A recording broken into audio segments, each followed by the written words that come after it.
So interestingly, my mother being Portuguese, her father is from mainland Portugal, her mother is from the Azores, two very different regions of Portugal.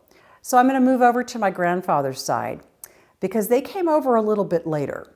Their story is very interesting. They're from mainland Portugal. They're from the very upper north eastern part of the country, almost bordering Spain. It's called the Douro region. There's a beautiful river called the Douro River that goes through that part of the country. So my grandfather's family is from this small village called Pereiro de Castellanos in Portugal. They came all the way down through Cape Horn to Hawaii. This was in the early 1900s. We don't know exactly when they arrived in Hawaii. But the reason why they went to Hawaii, because at the time, Hawaii was a territory and there was a proliferation of the plantations, the sugarcane and the pineapple plantations. And companies like Dole and C&H and other big companies that you've heard of all these years were trying to recruit people to work the plantations. It was one of these flyers that my great-grandfather saw in rural Portugal offering free voyage to the territory of Hawaii. So what they did was they packed up their family. At the time, it was 4 daughters, and they went from the Douro region all the way over to Porto, which is literally the port there in the northern part of Portugal, and they boarded a ship and set sail for Hawaii. It was a 6-month-long voyage. They made it to Hawaii, and we don't have exact dates. We think that they arrived around 1911. My grandfather was then born in 1912. So he was the first son and the first person in the family to be born on American territory. Hawaii was not yet a state, it was still a territory, but he was recognized as an American citizen, being the first one to be born. From there, he had 2 other sisters, one that was born in Hawaii, and then one that was born in California. I know that my grandfather was born in Hawaii, in Hilo, Hawaii, in 1912, and then by 1915, they were living in the Northern California area because that's where my last great aunt was born. So they settled there in the Sacramento Valley in Sacramento, California. My great-grandparents did not speak a word of English. My grandfather, who was the only boy, and then the 2 sisters that were born after him were the only 3 that actually learned English right away. They had to teach their sisters who did not know English later, teach them English. My grandfather was the only one who was actually educated, again, being the boy. He met my grandmother at a Portuguese festa. It was a lovely meeting. They fell madly in love and got married right away and had my mother, Shirley Ferreira Spies, and settled in the Sacramento Valley area. So my grandparents, Carmel, Valine, Azevedo, and Manuel Ferreira, as I said, met at a festa. They went on to have 2 children. My mother is their oldest girl, and I have an uncle who's a few years younger than my mother. My grandfather saved his money. He worked 3 jobs to save his money and bought a small grocery store in the town of Walnut Grove, California, which is on the Sacramento River Delta area. His store catered mostly to the farming community, most of the workers who worked in the farms and the farmers. It was very much an agriculture community. They had a lovely life there in Walnut Grove. My mother had a very idyllic 1950s life growing up with everything that you see like on American Graffiti. And she ended up going to Sacramento City College, which is a community college here in Sacramento. and that's where she met my father. My parents were married in 1956. My mother had always wanted to go to Hawaii and see where her father was born. My father sold his car so he could take my mother to Hawaii. They had the trip of their dreams. They flew to Oahu, stayed at the famous Royal Hawaiian, the Pink Lady Hotel, and then took a day trip over to Hilo, Hawaii. When I was just about to turn 8 years old, my family decided to move to Hawaii.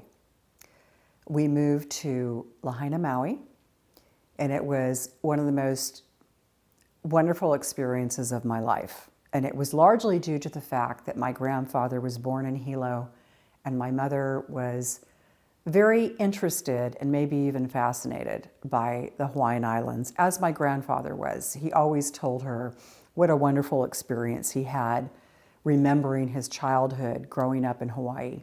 And in 1977, my parents decided that we were going to go to Portugal and find our family roots there in Portugal. We didn't have as much information on our family from the Azores, but we had more information from mainland Portugal. And that came about with a letter.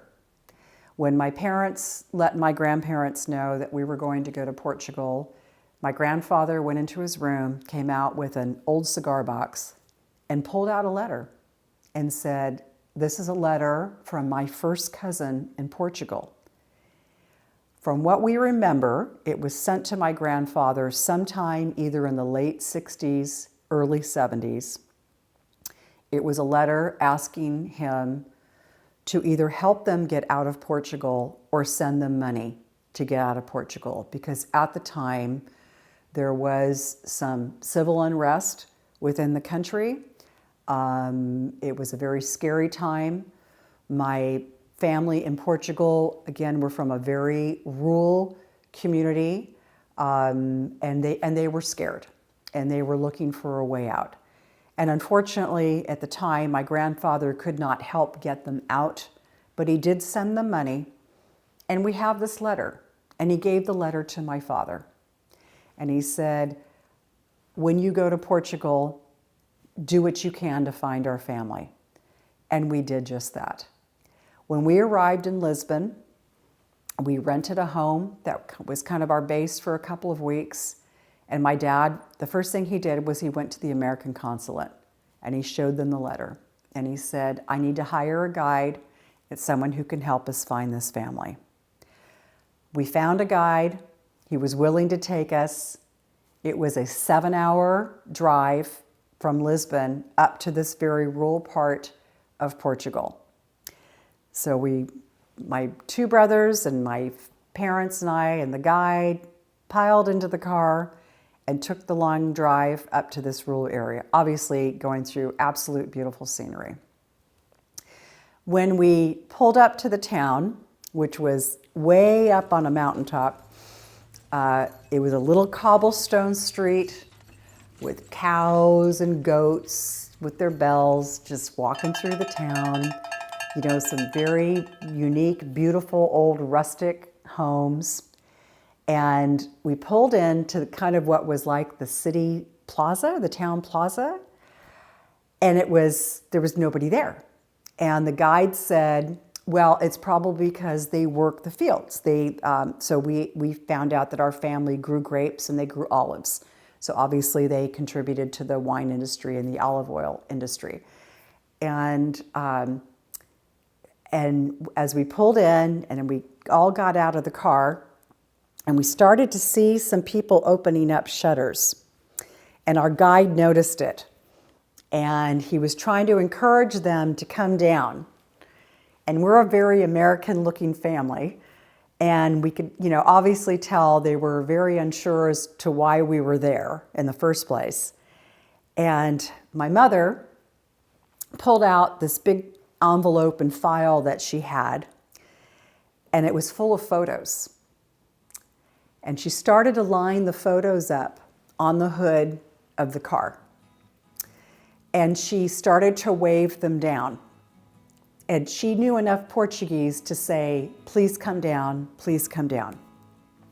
And of course they sent the men first, and a couple of men came down, and they were very, ruddy-cheeked and, very Portuguese farmer looking. And my mother pointed to the photos and she said, that's my father in Hawaii. That's the day of his baptism. And she went on to identify each photo that we had that was part of their family back in Portugal.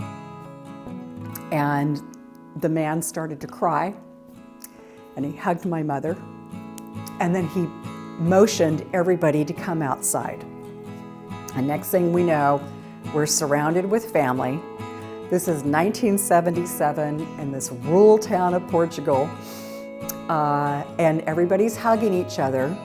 And we ended there. We had, of our family, there were 3 different homes, and they wanted us to go to each different home and have a meal and of course drink wine in each different one. We were there.